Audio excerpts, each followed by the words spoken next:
নয়, আমি দেশপ্রেমিক সেনাবাহিনীকেও আমি আন্তরিক ধন্যবাদ ও কৃতজ্ঞতা জানাতে চাই। তাদের সহযোগিতায় আমরা এই অর্জন, এই বিজয় অর্জন করতে পেরেছি। এই কথা বলে আমি আমার চেয়ারম্যানকে অনুরোধ করবো যে এই জনতার উদ্দেশ্যে তিনি কথা বলবেন এবং তিনি আজকে এই র্যালির উদ্বোধন করবেন। আসসালামু আলাইকুম ওয়া রাহমাতুল্লাহি ওয়া বারাকাতুহু।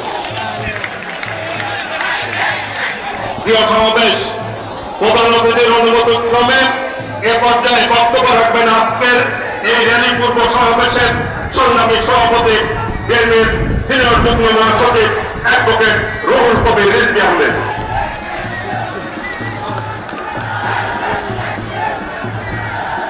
সম্মানিত বিএনপির ভারপ্রাপ্ত চেয়ারম্যান, জাতির অন্ধকারের মধ্যে যিনি